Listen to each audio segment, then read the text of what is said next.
I woke up to the sound of a tow truck backing into my barn. My donkey was screaming.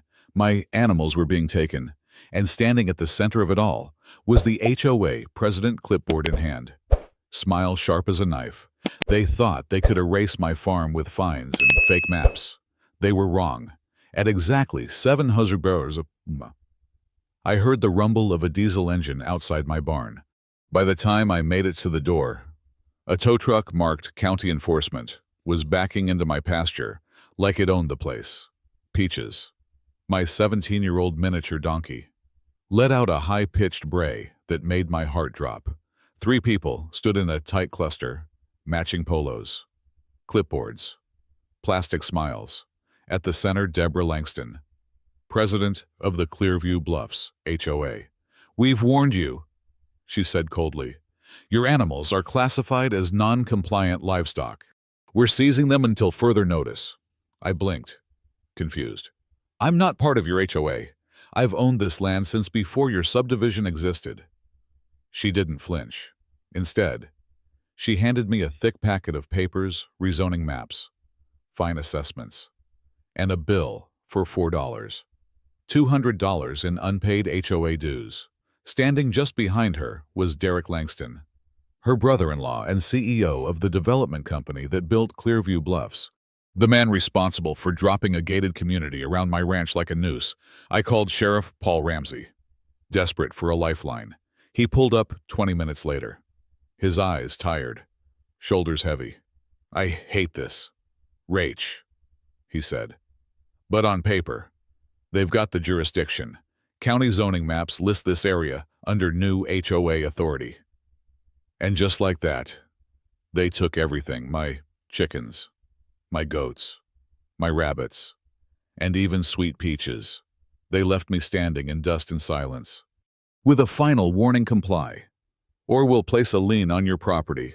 I didn't cry. I got to work. I drove to the county records office, spent 8 hours flipping through zoning updates and meeting minutes, and I found what I was looking for. The rezoning had been rushed through. Only 3 landowners were notified.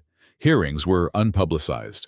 Every document was stamped with Commissioner Ed Pearson's signature, an official, with a known habit of approving whatever kept campaign dollars flowing. Guess who one of his biggest donors was? Derek Langston's company. That night, I called an old friend, Emily Chavez, now an investigative journalist. She'd made a name for herself exposing real estate corruption in Denver. I asked for a favor. She didn't hesitate. Emily went digging. What she found made even her pause.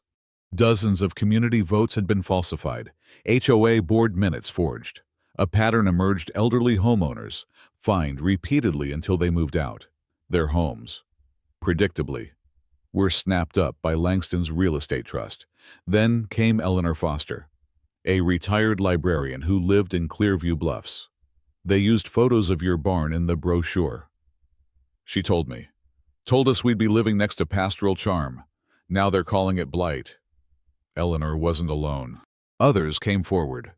A veteran fined $750 for a flagpole. A young couple cited for using non-regulation mulch. A mother forced to remove a handmade bench from her front yard. We started calling ourselves the Redfield Property Rights Alliance. There was me, Emily, the journalist, Eleanor and her law student grandson, and Marco Ruiz, a former HOA board member forced out after asking where $40,000 in community upgrades had actually gone. Then my barn burned down at 3:42 a.m. A figure was caught on my motion camera, hoodie, gas can, lingering at the door before slipping away. I hadn't noticed it at first, not until the fire department called it suspicious, and Emily asked for the footage. It was Derek Langston. Emily ran the expos 2 days later. Developer linked to HOA fraud and arson in small-town land grab scandal. The video went viral. It featured the barn fire footage. Rezoning maps signed under questionable timelines. My audio of HOA meetings where members were threatened into silence. Campaign records showing Commissioner Pearson's financial ties to Langston Development.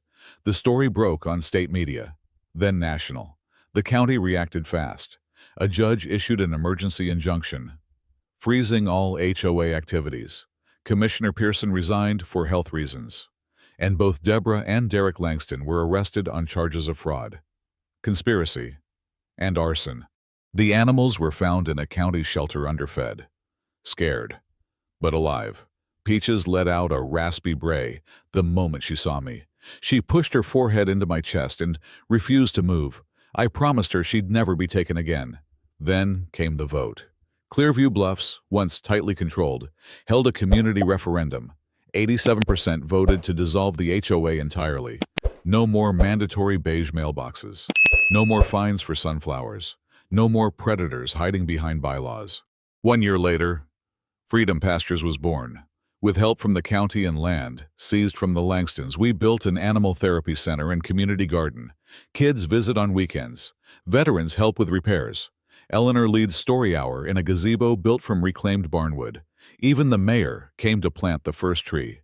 He said we'd taken back the land and given it purpose. Modbashkim. Peaches gets more apples than she should.